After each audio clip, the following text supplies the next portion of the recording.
Yo, what is up, guys? James Carter TV here for a recap of the second, actually, Monday Night Football game of the 2015 NFL season. A game in which I got 100% completely right. Now, the score I didn't get exactly right. I thought it was going to be 23-20. But I tried to tell you people, and I did this in my 32 teams and 32 days team preview predictions and videos I made throughout the month of August. The 49ers are still a good team, guys. And I don't know why this was getting lost on people. I don't know why this was going over people's heads.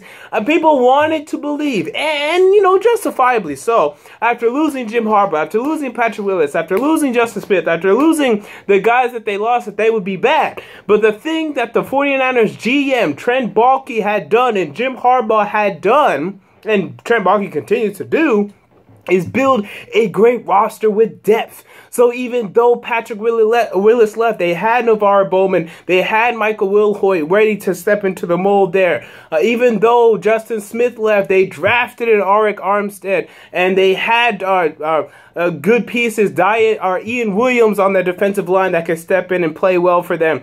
Tank Carradine that could step in and play. Even though they lost an Aldon Smith, they had guys like an Aaron Lynch that could come and play well today. They've been preparing for this. They've had tremendous depth, the best depth in the NFL. I mean, look at their 2013 San Francisco 49ers team. You will see the best depth in the NFL. Their quarterback and their offense still needs work. Colin Kaepernick has not shown improvement, but he'll win games, and he's still better than half of the quarterbacks in the NFL, and with that, you'll win games. Carlos Hyde is a good running back, and I think a more dynamic running back at this point in his career than Frank Gore is at this point in his career. So I believe that losing Frank Gore was good. Offensive line, they lost some pieces there. Other guys stepped in, played decent. They need to play better. The offense needs to be better, but the defense is really good. And they have guys like Tremaine Brock, like Eric Reed, in that secondary that caused trouble for Teddy Bridgewater, and I tried to tell Vikings fans to temper the enthusiasm, and unlike a lot of the national media, I did not have the Minnesota Vikings making the playoffs coming into this season because I don't think Teddy Bridgewater has enough help, and I don't think that he's that good yet to the point where he doesn't need help. And with two losses, huge losses in the offensive line, and John Sullivan and Phil Lodeholt, they were missed today. Adrian Peterson did not run that well today in his return. 10 carries, 31 yards, 3.1 yards per carry. Very pedestrian, average, not even average, below average, blah, day from Adrian Peterson. Teddy Bridgewater obviously did not throw a touchdown. You have to score more than 3 points. If you want to win the NFL, you're not going to win the NFL if you score 3 points. And give credit to the San Francisco 49ers defense. And this was a very odd game in the first quarter. The first quarter was one of the worst first quarters I've ever seen. 49ers were making plenty of mistakes.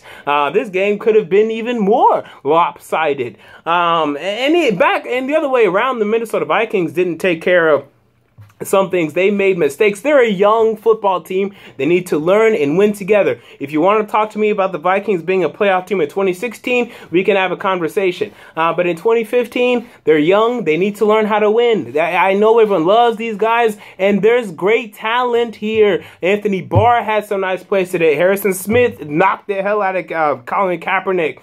But they still need to learn and grow together, and this offense still isn't good enough. Their wide receivers aren't good enough. Yes, Mike Wallace had somewhat of a decent day, 6 catches for 63 yards. He's not good enough. Jarius Wright will have 1 catch a game, and it'll be a nice catch, but that'll be the end of him. Charles Johnson will never surprise. I mean, they're not good enough. They should have drafted Devontae Parker in the first round. They need a dynamic playmaker in the wide receiving game. They don't have it. Kyle Rudolph is a nice tight end, but there's not enough here. Teddy Bridgewater can't win a lot of playoff games. Now, with this said, I still have the Vikings being 8-8. They'll be 8-8 and possibly 9-7, possibly 7-9. There's still work to be done. And as for the 49ers, are they a playoff team? No. I don't think so. I think I had them 8-8. I had them 9-7 at first. I dropped them down to 8-8. Now they look more like 9-7 to me. Prove this to me again. Next week, the San Francisco 49ers, I believe they host. Who do they host? Let me check real quick. Excuse me. The San Francisco 49ers go up against the Pittsburgh Steelers. Ooh, in Pittsburgh. I think this is a loss for them. But if they can go in there and if they can win, let's have a conversation about playoffs. And I'll feel comfortable doing that week 2. I will. If the 49ers go to Pittsburgh and win, let's have a conversation. Minnesota Vikings, however, they host the Detroit Lions. Let's see what they're about, man. The Lions look better than the Vikings did. It's in Minnesota. The Vikings were swept by the Lions this year, so we'll see how much of a step the Vikings made. Right now, I'm picking the Lions to win that game. The Lions lost to the Chargers, yes, but I think they're just a better team than the Vikings right now. And then this Vikings schedule is tough because right after that they face the Chargers, they go to the Denver Broncos, they host the Kansas City Chiefs, they go to the Lions, they go to the Bears. It's a difficult schedule. I don't see playoffs with this schedule. But yeah, and then the other Monday Night Football game I'll talk about briefly. Sam Bradford is still Sam Bradford, and with Sam Bradford, you're in trouble. I mean, he's so Sam Bradfordian, he's going to mess you up. But let's not, with this team, let's not overreact too much because I do think ultimately they'll still make the playoffs. The Eagles, I think there's just too much talent there. The problem that just keeps being consistent with this Chip Kelly offense, it affects the defense. The Eagles' defense is extremely talented. Fletcher Cox, Malcolm Jenkins, Byron Maxwell, Nolan Carroll, who is okay, but yeah, Kiko Alonso, Connor Barwin, Brandon Graham. These are all good to really good players.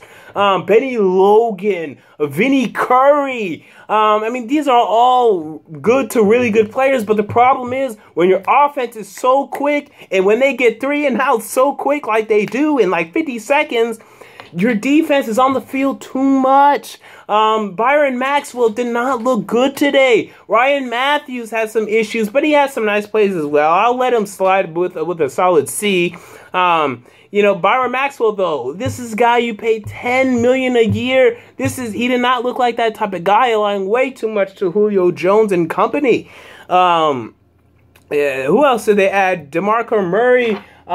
He was pedestrian. He ended up picking it up, but he started off just awful. I guess net, it was okay, like a C+ performance for him. Had a nice touchdown.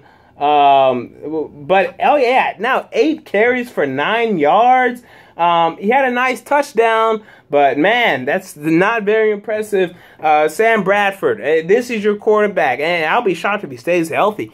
And the Cowboys, they've lost Dez Bryant. He's gone for injury, and I'm saying who cares? Because the Cowboys are still the best team in the NFC East. Why? Because they're the only team in the NFC East that has a top 10 quarterback at this juncture. And with that, top 15 maybe. You can make an argument.